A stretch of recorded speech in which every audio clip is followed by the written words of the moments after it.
আমাদের হাওড়াবাসীর কাছে খুবই পরিচিত আমাদের 52তম বর্ষ আর সেই পুরস্কার প্রাপ্ত শিল্পী সনাতন রুদ্রপাল।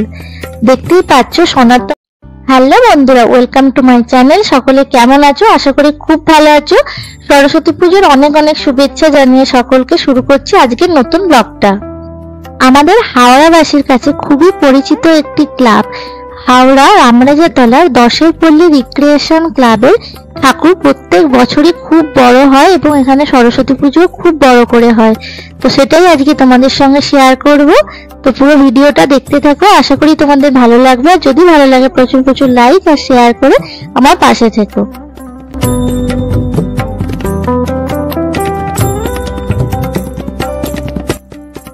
এই বছর ওনাদের 52তম বর্ষ আর এখানে ঠাকুর তৈরি করেছেন পদ্মশ্রী পুরস্কার প্রাপ্ত শিল্পী সনাতন রুদ্রপাল। দেখতেই পাচ্ছ সনাতন রুদ্রপালের পদ্ম নীলয়াকে ভীষণ সুন্দর দেখতে লাগছে ঠাকুরটাকে। দেখো তোমাদের একটু জুম করে দেখাই, অসাধারণ সুন্দর। মাকে দেখো, আবার মাথায় গাজরা লাগানো রয়েছে, ভীষণ সুন্দর লাগছে। শিল্পীর হাতের ছোঁয়ায় মায়ের রূপ যেন আরো প্রস্ফুটিত হচ্ছে। দেখতেই পাচ্ছ এতটাই সুন্দর হয়েছে, মায়ের দিক থেকে কিন্তু চোখ সরানো যাচ্ছে না।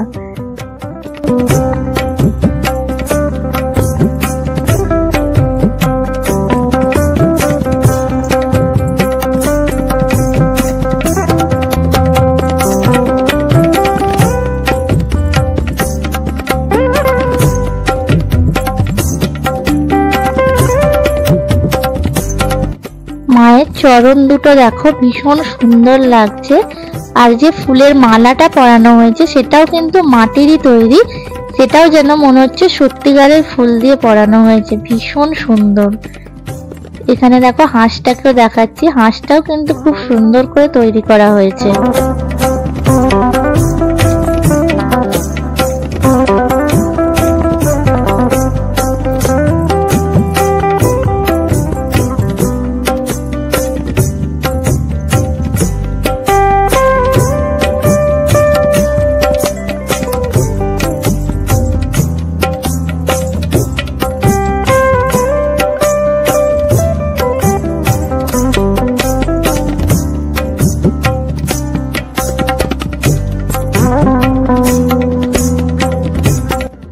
এই সরস্বতী মাকে দর্শন করে আমার তো মন ভরে গেছে। তোমরা কারা কারা এই ঠাকুরটা দেখতে আসছো সেটা কিন্তু কমেন্ট বক্সে আমাকে জানিও।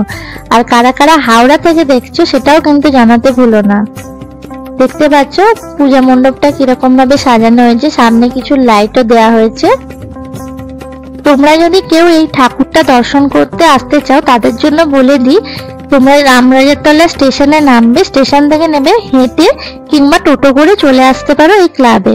আর যদি বাসে করে আসো তাহলে বেলেপোল বা বেতরে নেবে, ওখান থেকে টোটো করে চলে আসতে পারো। একদম রোডের উপরে এই পূজা মণ্ডপটা। তাহলে আজকের মতো ভিডিওটা এখানেই শেষ করলাম, আবার দেখাবে নেক্সট ভিডিও। ততক্ষণ সকলে খুব ভালো থেকো। আজকের মতো টাটা। আর ভিডিওটা ভালো লাগলে প্রচুর প্রচুর লাইক শেয়ার করে দিও।